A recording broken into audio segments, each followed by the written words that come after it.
This is Dan Dicks here reporting for Press for Truth as the mainstream media is having a complete meltdown over the jaw-dropping pivot in U.S. foreign policy after Donald Trump ripped Dictator Zelensky. Here's what he had to say on Truth Social. Donald Trump says, think of it. A modestly successful comedian, Vladimir Zelensky, talked the United States of America into spending $350 billion to go into a war that couldn't be won, that never had to start, but a war that he, without the US and Trump, will never be able to settle. The United States has spent $200 billion more than Europe, and Europe's money is guaranteed, while the United States will get nothing back. Why didn't sleepy Joe Biden demand equalization? In that this war is far more important to Europe than it is to us. We have a big, beautiful ocean as separation. On top of this, Zelensky admits that half of the money that we sent him is missing. He refuses to have elections in a very low Ukrainian polls, and the only thing that he is good at was playing Biden like a fiddle, he says. A dictator without elections. Zelensky better move fast, or he's not going to have a country left, Trump said. In the meantime, we are successfully negotiating an end to the war with Russia, something all admit that only Trump and the Trump administration can do. Biden never tried. Europe has failed to bring peace, and Zelensky probably wants to keep the gravy train going. I love Ukraine, but Zelensky has done a terrible job. His country is shattered, and millions have unnecessarily died, and so it continues. And I would have to agree with this post here. The world is now starting to realize that Ukraine was a massive psyop and a money laundering operation, which means that Putin was kind of right about the whole Ukraine thing. This is why the deep state conditioned the world to believe everything Russia says is disinformation. They knew that Putin knew their schemes. So they weaponized nearly all media around the globe via Soros's USAID influence machine to make the public believe anything Russia says is a lie. In reality, it was all to cover up their own lies and criminality in Ukraine. This is why the MSM had been screeching about Russian collusion and Russian disinformation since around 2014. And indeed, guys, 2014 is pretty much when this thing began. Again, I would agree with this person as well. The war in Ukraine started in 2014 when a Western-backed coup that overthrew the democratically elected President Yanukovych paved the way for the regions of Luhansk and Donetsk and Crimea to break away from the corrupt puppet regime in Kyiv. Twice, Vladimir Putin tried to negotiate a peaceful resolution through the Minsk agreements, but Angela Merkel and Emmanuel Macron deliberately sabotaged those efforts, using Ukraine as nothing more than a proxy to provoke Russia while flooding it with weapons. For 8 years, the Ukrainian army and neo-Nazi death squads mercilessly bombed and massacred the people of Donbass, killing thousands of innocent civilians simply for refusing to submit to Kyiv's rule. Beyond NATO's reckless expansionism, Vladimir Putin had a duty to defend the people of eastern Ukraine from relentless terror and bloodshed. This is something that the Western mainstream media should be telling you, but they won't. In fact, what they are telling you right now is that Russia has now just launched a massive, in quotes, attack into Ukraine amid this Trump-Zelensky dispute.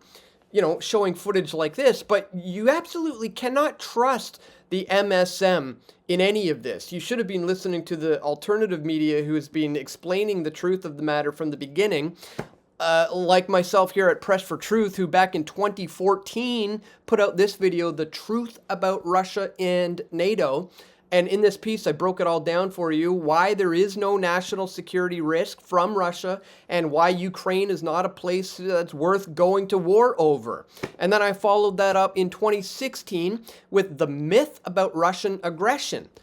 All you have to do is follow the money, I was saying back then, pointing out that according to U.S. defense contractors, the Russian threat is actually good for business. And then, of course, when everything, kicked up again back in 2022, I put out this video, The Truth About Russian Aggression in Ukraine, delving behind the headlines into the history of Ukraine and Russia's relationship with NATO, the US, and their allies, to reveal a situation that looks nothing like what the MSM is presenting. Well, now, folks, the MSM, as we said, is in a complete meltdown over this jaw-dropping pivot in U.S. foreign policy after Trump just ripped Dictator Zelensky, guys. We're going to talk about all of this and much, much more in this video. But really quickly, guys, just before we do, I'd ask that you check me out here at pressfortruth.ca/donate if you appreciate my efforts to bring you this info. Here you can do a one-time donation with PayPal. You can do Bitcoin or other cryptocurrencies.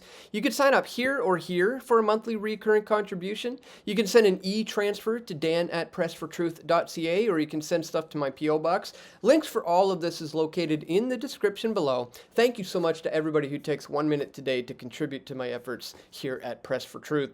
All right, guys, let's listen to it from the horse's mouth himself. This is what Donald John Trump had to say just yesterday that he posted to his Truth Social site. Check it out. Think of it, a modestly successful comedian. President Zelensky talked the United States of America into spending $350 billion to go into a war that basically couldn't be won, that never had to start and never would have started if I was president, not even a chance. And it didn't start for 4 years, never would have started. But a war that he, without the U.S. and Trump, will never be able to settle. They'll never settle that war without our involvement. That's why they did such a great job this weekend. That's why Saudi Arabia did such a great job this weekend in hosting. The United States has spent $200 billion more than Europe, and Europe's money is guaranteed. They get their money back. It's a form of a loan. Nobody knows that. We're talking I know that. I almost said, a why quarter isn't somebody saying, dollars. We do it the same way? It's insane. And we spent much more money. We have to equalize. But while the United States gets nothing back, so they get their money back. It's a loan. We just give our money. And we had a deal based on rare earth and things, but they broke that deal.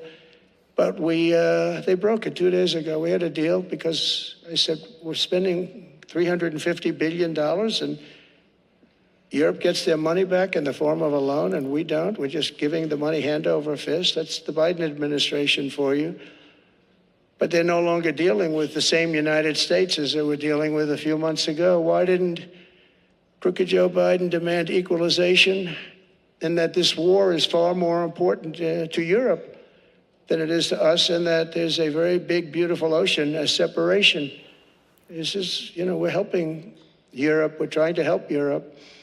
On top of this, Zelensky admits that half of the money that we sent them is missing. They don't know where the money is. He said, well, we don't know where half of it is. That's great, wonderful.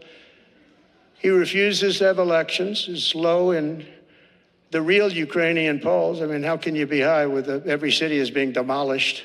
It's hard to be high. Somebody said, oh, no, his polls are good. Give me a break. Every city is being demolished.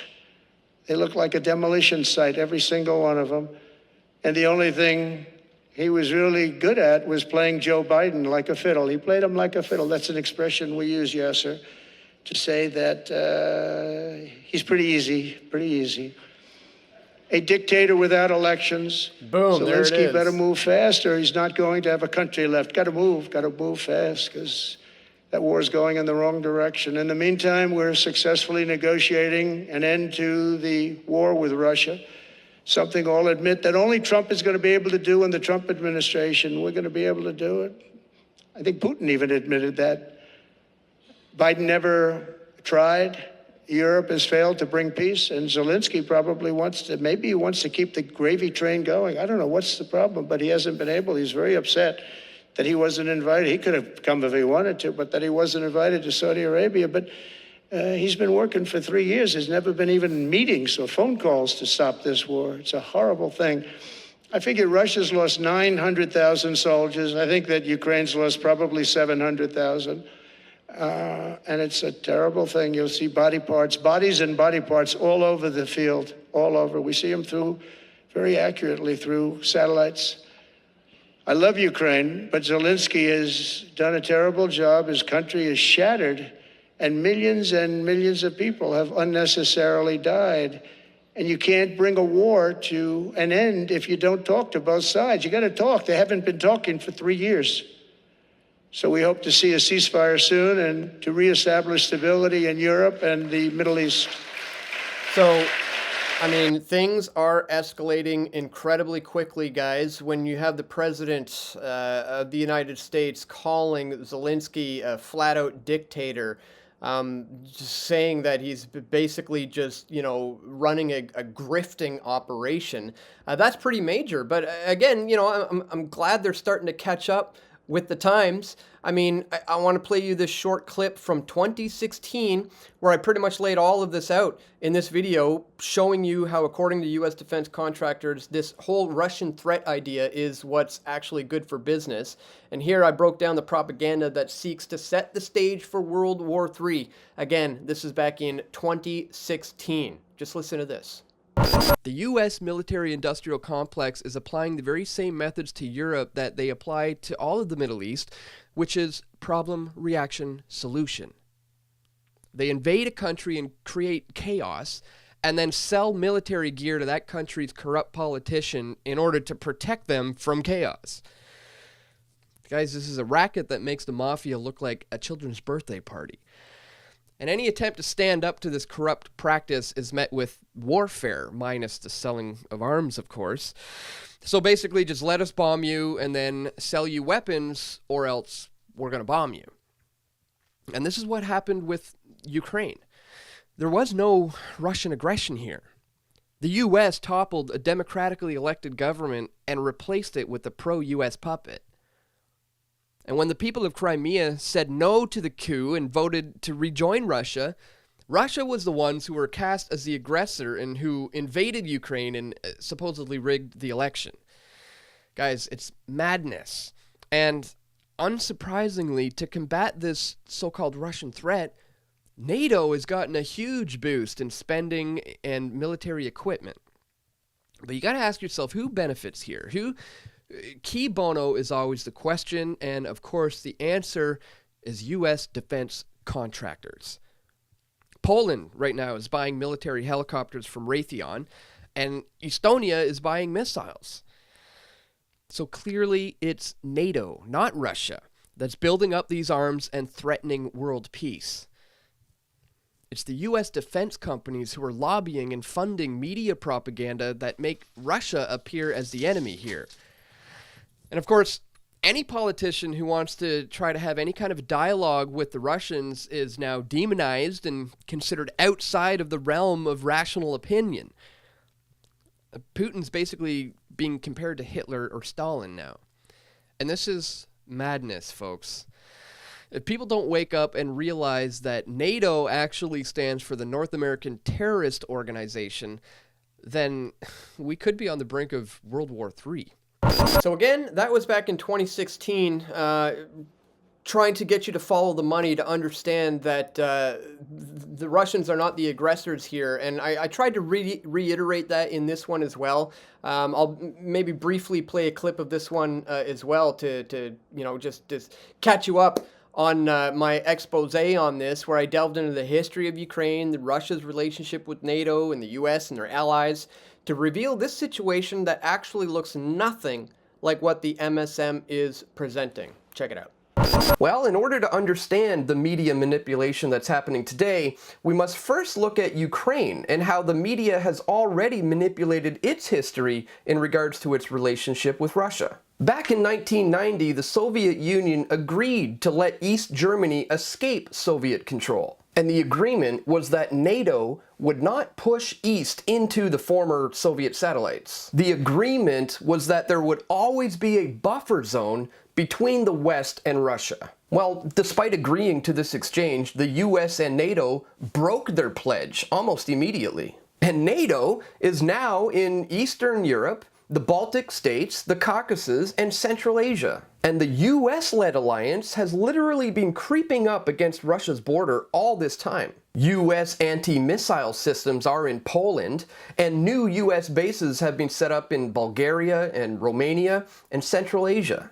And yet, Russia is supposed to be the aggressor here? It seems clear to me that NATO has become the Fourth Reich. And please don't get me wrong, Russia and Putin are certainly not perfect. After a previous war with Chechnya, which left the former USSR embarrassed, Putin used a second war with Chechnya in order to make himself look like a strong leader. And one of the ways that he got support from the Russians to fight against the Chechnyan separatists was to commit false flag attacks. The FSB, which is like Russia's CIA, blew up apartment buildings and blamed it on Chechnya. Residents had actually called the police on 2 suspicious men who dropped off packages in the basement of a building. The bomb squad was called, and an explosive called RDX was found, which was meant to take down the entire building. Then the roads were shut down, a huge manhunt ensued, and the 2 men were caught, and they turned out to be the FSB. At first, they said they were testing the police's vigilance,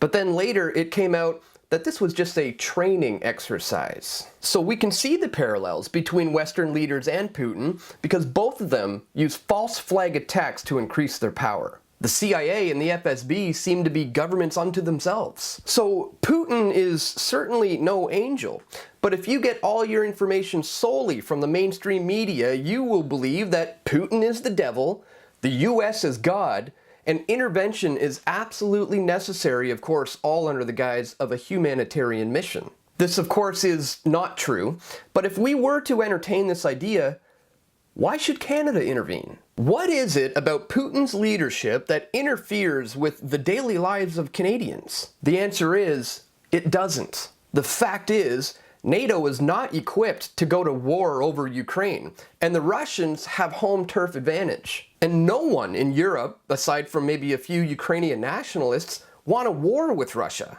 The loudest voices for war are the neocons in Washington and Ottawa, who, of course, are separated by about 8,000 kilometers of mostly ocean. And not to mention, it's not going to be Trudeau or Biden going to war, but rather it will be the brave men and women who have sadly been brainwashed and conditioned into thinking this is a humanitarian mission and that they're fighting for our freedoms. The truth is, there are no economic benefits to having any kind of sanctions on Russia.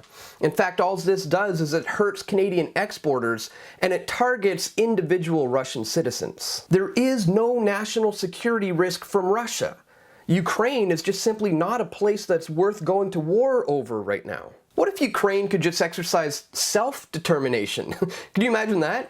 Wouldn't that be more democratic? Instead, we have these so-called democratic Western leaders promoting their version of their militarized form of democracy. It's the same vision that they had for Egypt and Libya and Iraq. And just look how well those thriving democracies are doing.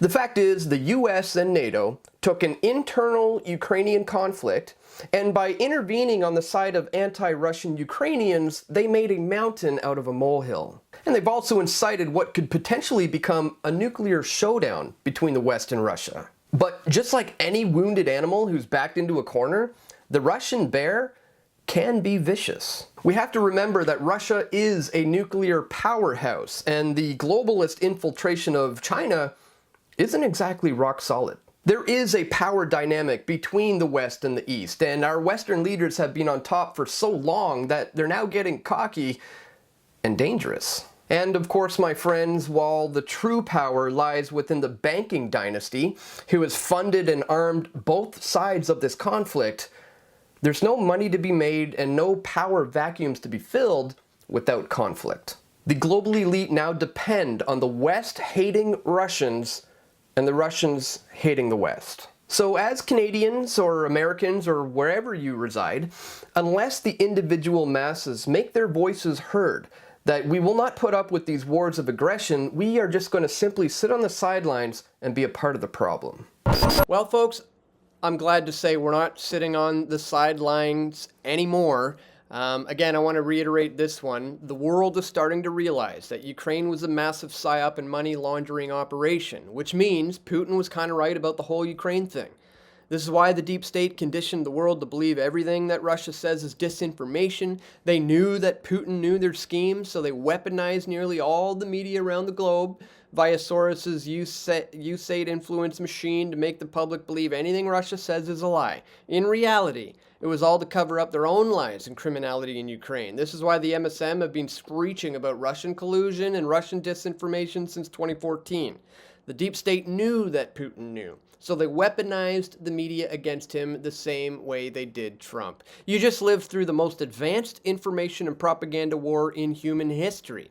The people you have been taught to hate are actually the good guys, and the people you have been taught to worship are actually the most evil people on the planet. So crazy, crazy times indeed, guys. This stuff is all accelerating so fast. It's almost getting, hard to keep up with. But I've been doing that for over a decade now, and I'm going to continue to document this one as it continues to develop. So if that's, again, something you appreciate, don't forget to check me out here, pressfortruth.ca/donate. You can check that top link in the description below on whatever video platform you happen to be watching this one on today. And that's all for today, guys. Just wanted to bring all of that to your attention. Once again, if you do appreciate my efforts to do so, don't forget to click the thumbs up button, share this video, and stay tuned, guys. We're going to have more video reports coming soon. This is Dan Dicks reporting for Press for Truth. We all want truth.